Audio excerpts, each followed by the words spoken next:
Which model of the Tesla Model 3 should you buy and what extras should you add to it? This is my inside buyer's guide to buying a Tesla Model 3.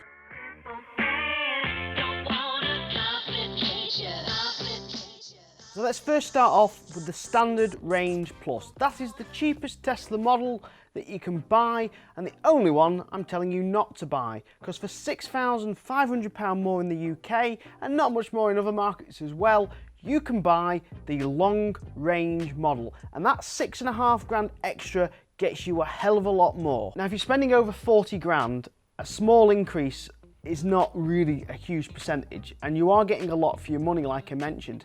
Now you get 1 year's premium connectivity instead of the 30 days premium connectivity, so that's one little extra you get. You also get included floor mats, and you also get LED fog lights as well included with the higher 2 specs.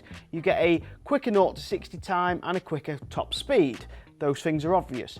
You also get one additional motor in the car. So the Standard Range Plus just has one motor, and the long range and the performance you get 2 motors in total. So you are getting a 4-wheel drive vehicle basically. So you are getting a better vehicle, and that motor, let's be honest, is worth that £6,500 alone without the other little bits and bobs that they've added on.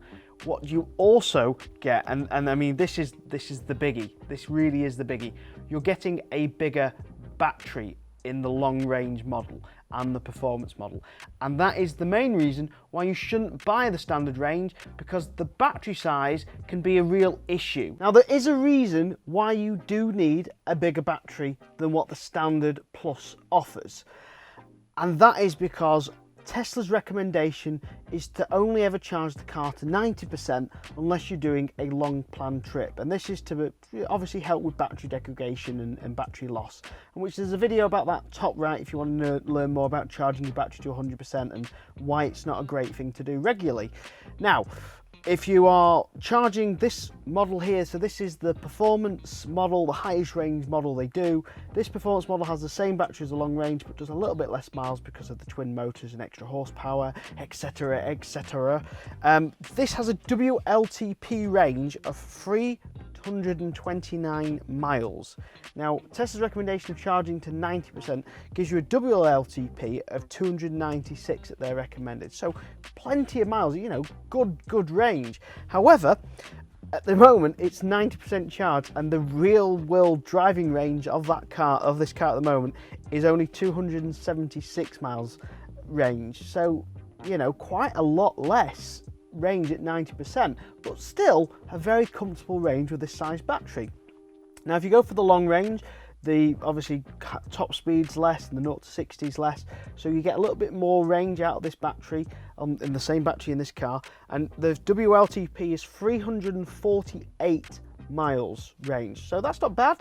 90% of that charge at WLTP would be 313 miles. However, yet again, let's go on to what a real world life-changing miles is. It's 293, but still, you know, fantastic range, obviously better than the performance.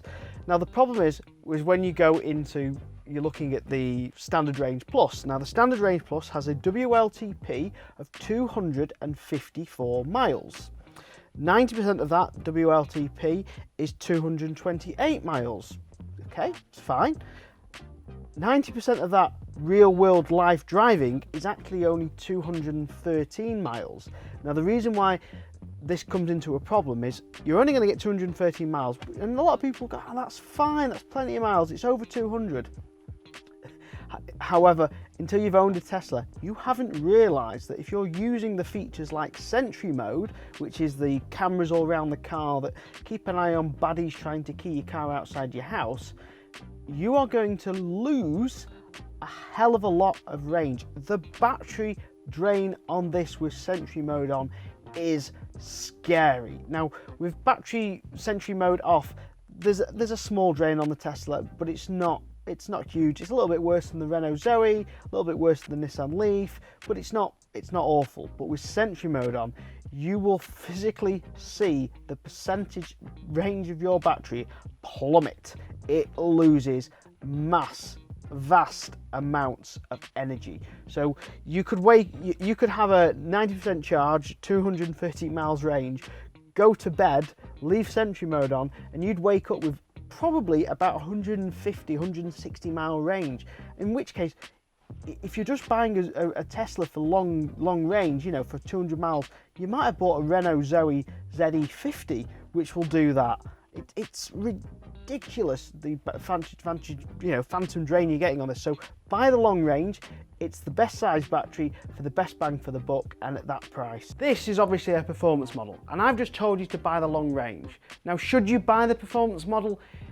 If you're thinking of buying the performance model, you'd have already skipped this part of the video, because you're buying the performance model because it does 3.2 0 to 60 and has the upgraded wheels and has the upgraded carbon fibre spoiler, and you don't care that it costs another 10 grand above the long range, because you want that performance car for that reason. And in which case, you don't care about getting the best value for money Tesla, you want the best Tesla, which is the performance. And if you buy it with the aluminium brake pedals, the carbon fibre spoiler, these upgraded wheels, you're going to love it. It's the best car ever. It's so much fun to drive. But if you want the best value for money Tesla, then that's the long range. What about extras? What extras do you need to buy? Which extras are worth the most? Which colour option should you go for? Let's get into them. Wheels are a big thing on all cars. The performance obviously have these nicer wheels. Now you can upgrade to these wheels in silver on the long range and also the standard range plus, which I've just told you not to buy.